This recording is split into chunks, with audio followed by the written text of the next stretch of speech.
Hello, everyone. Welcome into the Proverbs 31 Woman. And on today, we're going to talk about she evaluates, invests, and expands. This has been really enlightening this month doing the Proverbs chapter 31 and one verse each day.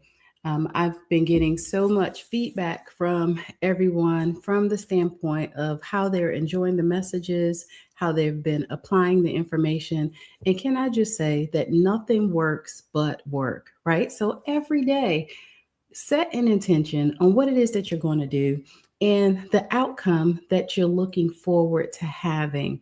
Now, I will say that every day may not be your best day. However, when you get up early and you set the tone of your day, there's that comes with the expectation, right? It allows you to be able to say, you know what, today is going to be an amazing day.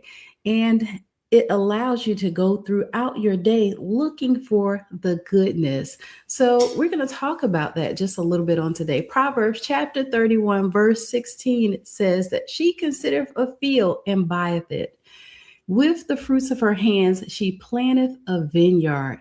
Can I just say that that sounds like some work, right? Sounds like she is ready to take over and do some things. So, this verse is about wealth building wisdom tucked inside a single sentence. Here we see the Proverbs 31 woman, not just a nurturer or a homemaker, but as a visionary investor, a real estate developer, and a strategic businesswoman. This scripture gives us a lens into her entrepreneurial spirit, her decision making power, and her commitment to legacy expansion. Now, we're going to take it line by line. Of course, you know, we always break the scripture down. When it talks about the first part, she considered a feel. This isn't impulsive action, this is due diligence. Now, to consider is to assess, calculate, research, and analyze. Now, that right there sounds like a step by step process. She does the math, she studies the market, she evaluates the ROI, right? Return on investment, and she thinks beyond today. This woman is not driven by hype, but she's driven by wisdom and foresight. Proverbs 4 and 7 says, wisdom is the principal thing. Therefore, get wisdom, and with all thy getting, get an understanding. I want you to know that wisdom can be life changing when applied. So she doesn't just jump into the trends, she analyzes the terrain. She doesn't just see land, she sees legacy. And she doesn't just notice opportunities, but she studies them, ensuring alignment with her values and her vision. In modern terms, this is business planning, right? Business planning 101, strategic investing, real estate development, and kingdom minded wealth building. Now, you know that I am a financial literacy strategist, right? So, with that comes a lot of times breaking down everything to its lowest common denominator. Why? Because we want to make sure that we're doing the right thing with our investments. And that is just not always money. What about the investment on your time, the investment that you spend with your family and your friends? Like that is, should be, I'm going to say, not is, but it should be of high importance, right? And add the things that you invest in are the things that you get dividends out of. So if you're investing into good, good is going to come back to you. If you're, sowing seeds of wrath and anger, it's coming back, right? And sometimes not in the way that we put it out there. So let's continue to keep that in mind. The next part of the scripture talks about and buyeth it. That means that now, okay, we're putting this ball in motion, right? After wise consideration, she makes a move. The Proverbs 31 woman is not afraid to close the deal. She has agency, she has ownership, she has capital, whether financial, intellectual, or relational to acquire some things, right? She's not waiting for permission. She doesn't stall in indecision. She moves in faith and she's guided by wisdom. Many women see the land, but never claim it. Can I just say that that is in every area of your life? This is just not talking about real estate deals here on today. What about when you're at work? You see an opportunity for you to make some things better, or for you to speak up and say, I'll do it, right? Take on that task. But how many of you just sit back and let somebody else do it, or sit back and observe to see what's going to happen when you know good and well that you have the insight, the foresight to be able to take on the project and really have it to come out well on the other side, but you just sit there. And that's okay if you've been doing that. But can I just say that I want to encourage you today to make a difference, right? Whether that is in your home, whether that's in your community, whether that's in church, or whether it is in the marketplace, either way, make a difference. Why?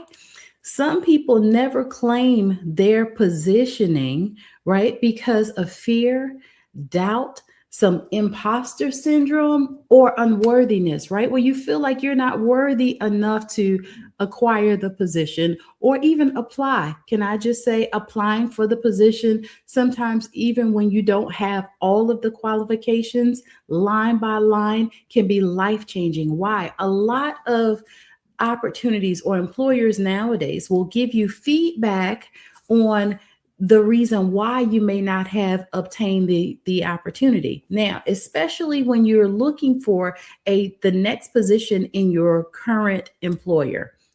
Now, I will say the feedback is something to definitely internalize, but also go after those areas that needs to be tweaked, right? Or if it's experience, then sit there long enough to get some experience so that you can be in the next lineup to potentially get the positioning, right? So I want you to know that it does make a difference, right? So this Proverbs 31 woman buys the field. She secures the asset. She leverages her strength. She plays the long game, and she understands that ownership is the gateway to overflow. And that means that, let's just look at this example.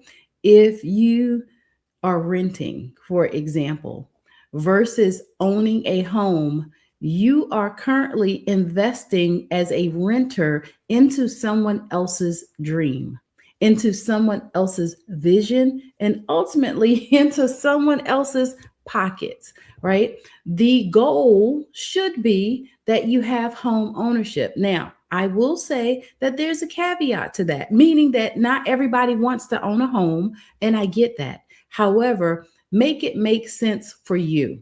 Make it make sense and sense. CENTS, right? You want it to make SENSE, and then you want it to make CENTS, right? You want to be able to leverage that should you ever need money, right? Being a homeowner, should the opportunity arise for you to, let's just say, liquidate some assets or take out some of the equity from the home, you have liquid cash, right? You have tangible money, that you have assets, or let's just say you sell your home and you make a profit from it. Then that way you getting a return on your investment. There is a difference, and know the difference and make it make sense and sense for you. Now, the last part of the scripture says, with the fruits of her hands, she planteth a vineyard. And this is where it gets even more profound. She doesn't just buy the field for status, she cultivates it. She plants a vineyard. And then that means that she's preparing a system that produces over time, right? Compounded interest. Vineyards don't just yield harvest overnight. They require strategic planning, patient waiting, consistent tending, and long term vision. Now, I am not necessarily a gardener, but I know how it works, right? I have enough people around me that's into it and they talk about it quite often. So I know that there is a process to it. With that, it is the same way in our lives. We didn't just get to where we are overnight. And in some cases, we won't just come out of a thing overnight either. However, as you're going along, you get the opportunity to make some adjustments. And as you're making those adjustments, you'll start to see where the difference is being made in the transition for the good. So allow the process to be the process. Okay.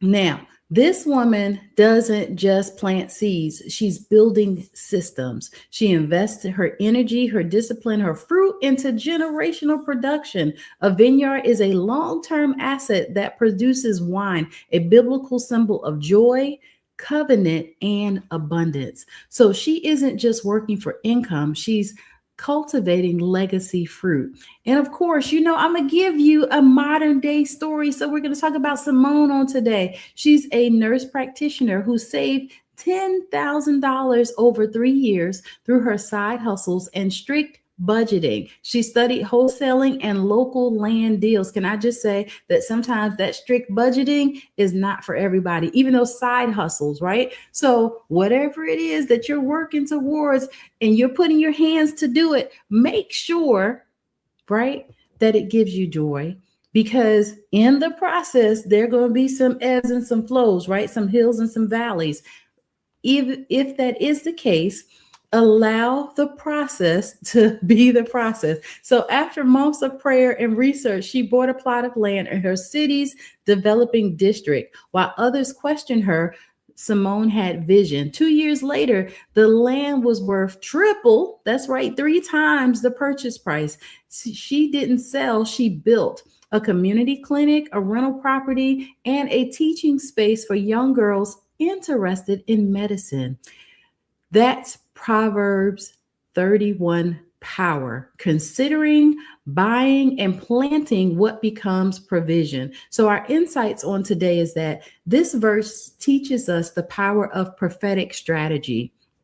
You can be anointed and analytical at the same time, prayerful and prepared, faith filled and financially savvy. Can I just say that that might be a t shirt? Okay. So, too many women have been taught to only pray for land, but you're also called to purchase, plan, and profit all at the same time, right? Those 3 P's.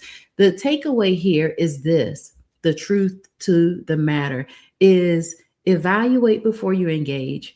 Pray, study, research. Don't just jump blindly. The Proverbs 31 woman considered before she acquired. And we need to make sure that we're doing the same thing as well. Ownership is access. Now, when you buy the field, you own the narrative, right? You get to call the shots. You get to make all the decisions, whether it's property, a business, or intellectual capital. Ownership brings leverage. So plant with the future in mind. Don't just buy for income. Build for impact, inheritance, and influence. So vineyards are legacy investments. And so you want to make sure that you are making wise investments, which yields, a return on the investment, right? Ultimately, you want to make some money as you're doing this. So our journaling for today is this. We have 3 different things that I want you to journal about. Number 1 is, what field or area of opportunity am I currently considering? Meaning, if you have something that's in your vision and that you are looking to get ready to embark upon, what is it? And I also want you to do the why behind it. Number 2, what is stopping you from making a bold move of ownership? If you are currently not in the place of ownership, then consider what that is. Now, if you are in the place of ownership, and let's just say that you're going to expand upon the business, you're going to go after the next job title or role, what is it that you're working towards? And if necessary, what's stopping you? Go ahead and list all of those things out. Pick one and then go ahead and work towards it. Number three, what is the one legacy vineyard I can begin planting spiritually, relationally, and financially? What is one thing that you can do that is going to make a difference? And I did say start planting. That don't mean that you have to do it all in one day. So our affirmation for today is this: I am a wise woman who considers before I commit. I move with strategy. I own with authority, and I plant with generational power. My vineyard will feed nations. Can I just say that that's a good affirmation for today? I hope that you enjoyed our lesson for today, and I always look forward to your comments. Please go ahead and share this with someone that may need some encouraging from whether or not they're working on a current project, they're getting ready to work on a project, they've been considering a project, or they're in the midst of it, right? They're in the thick of things. Either way, go ahead and share it with them and give them some encouragement. Of course, you know that you can follow me on all social media platforms at I am Dr. Tabitha, as well as you can go to my website where there are some free resources at drtabitharussell.com. That's right, at my name, drtabitharussell.com. I look forward to connecting with all of you again really soon. Of course, you know that we do these every single day until right, we're working through the book of, or the chapter, Proverbs 31, and we're taking one single verse to break it down and bring some modern day enlightenment to it, as well as understand the positioning that the Proverbs 31 woman has in her life, in her community, as well as in her home and in the marketplace on her way to creating a legacy. So I look forward to connecting with you again. Have an amazing day.